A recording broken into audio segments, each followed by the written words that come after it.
Well, it's a new school year across the United States, including here in Colorado. How exciting is this time of year for you? What does this mean for you? Well, it's incredibly exciting to be coming to many different kinds of schools. Elementary schools, I've been to one-room schools, middle schools, high schools, universities. So it's just great to come back and see the enthusiasm. The kids are all, they're so happy to be back at school and to be here at John Adams School this morning is just fantastic because this is their third day ever.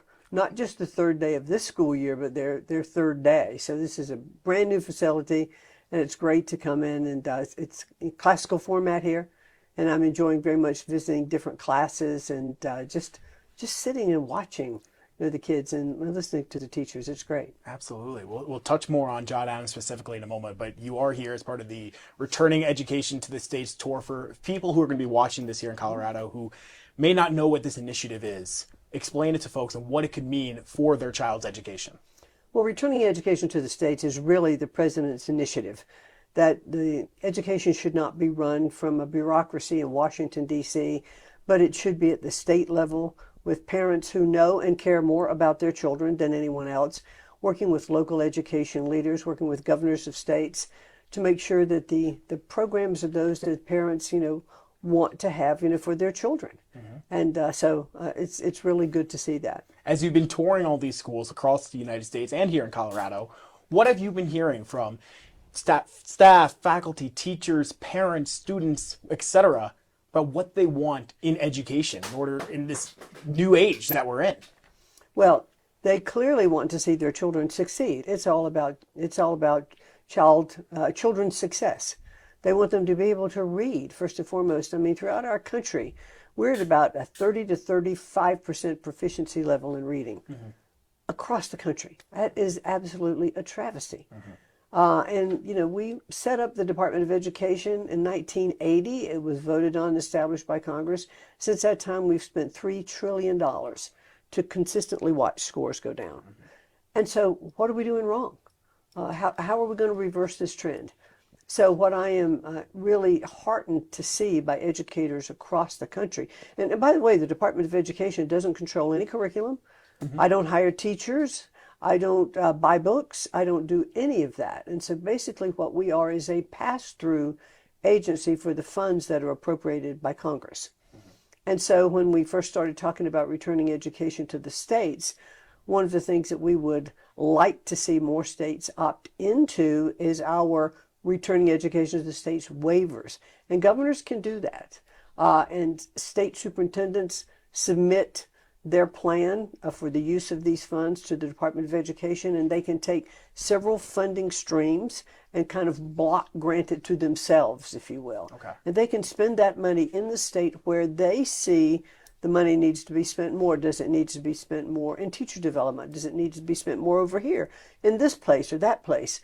So I'm really encouraging more and more of our, state superintendents or state secretaries of education and governors to take a look at these programs and apply for these waivers, because that's exactly how we're going to see, more benefits, to the states. You mentioned the test scores, and I think that's a great jumping off point too. In Colorado specifically, we've seen a big jump in math scores. Reading scores have declined a little bit. So it sounds like what the state could do here is apply for some of this funding and use it for, developing those reading scores. Am I right in saying that? Well, I would let each district working with their Department of Education to say where they needed to spend those funds and what kind of programs they needed to put in, because that's where the federal government needs to get out of the way. Yeah.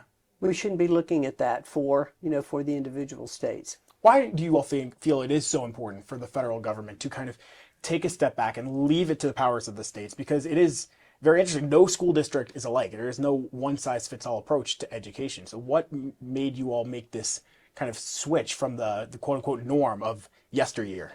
Well, it's what you just said. One-size-all education does not fit. And there have been programs that have been set up, I think, with the best of intentions. Under the Bush administration, when it was No Child Left Behind. Under the Obama administration, core curriculum was coming through. And I think with the best of intentions, those programs were set up, but they didn't work. They failed because what communities and states need to do is to provide the kind of education that works best for them.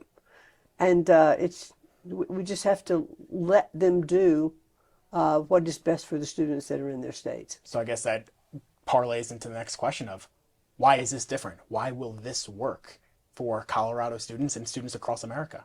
Well, I think what we're seeing is a return to basic reading.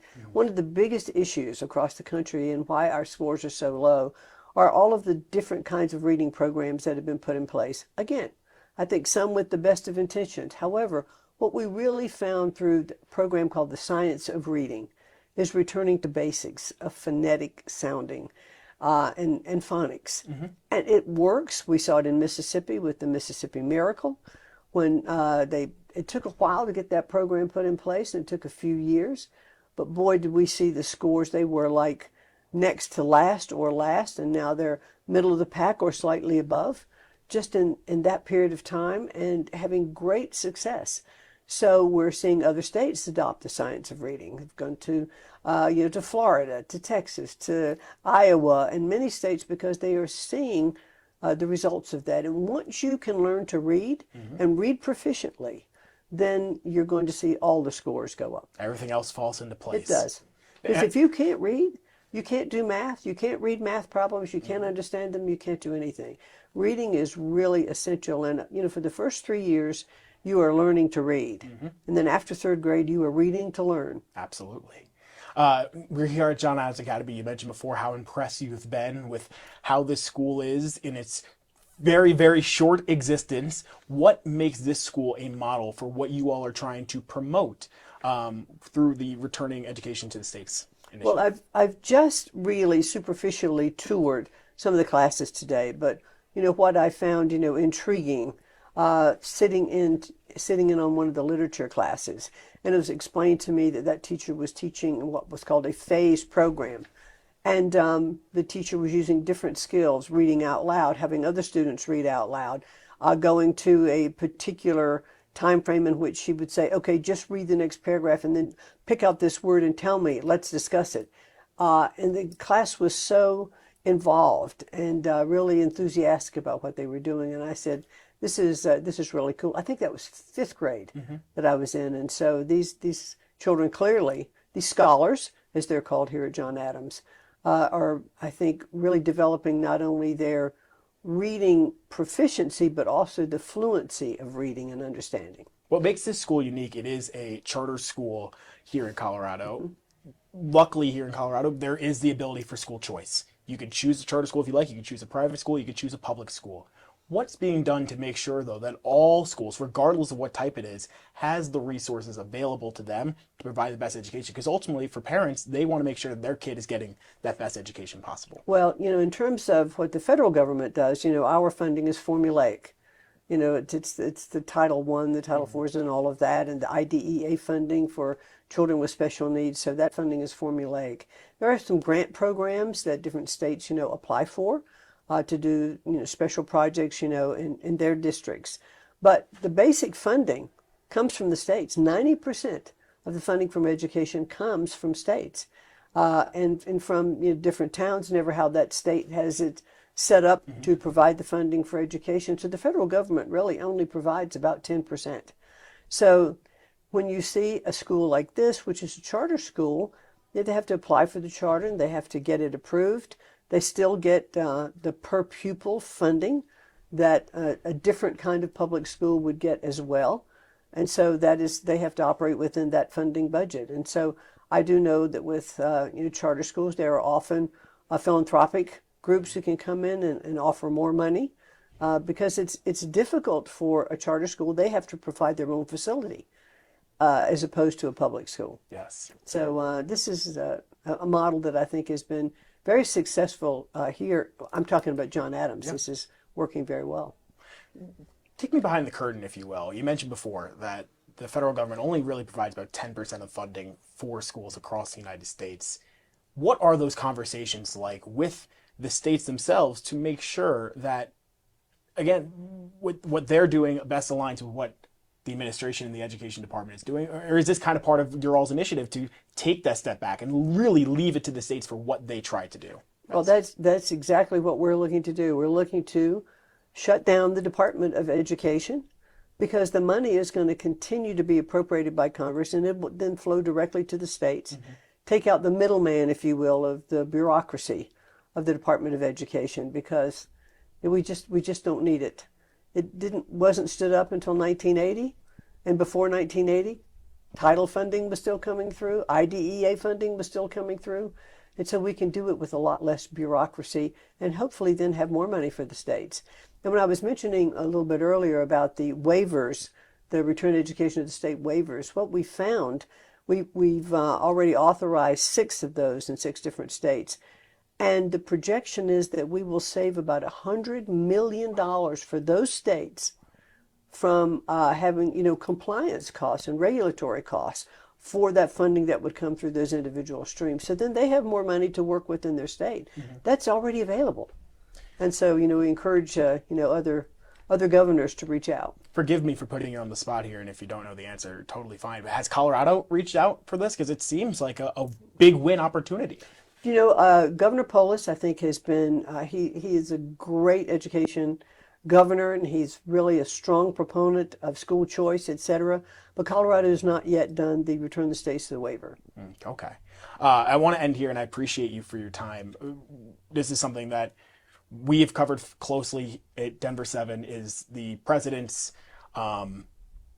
displeasure with how certain things are done at various school districts here in Colorado, Denver public schools, and having gender neutral bathrooms, Jefferson County schools just a few weeks ago violating Title IX. If those schools feel like they are doing what's best for their students, where does that balance come in making sure that they're doing what's best for the kids, because that's ultimately what's most important, but also at the same time doing what the administration feels is best for education far and wide?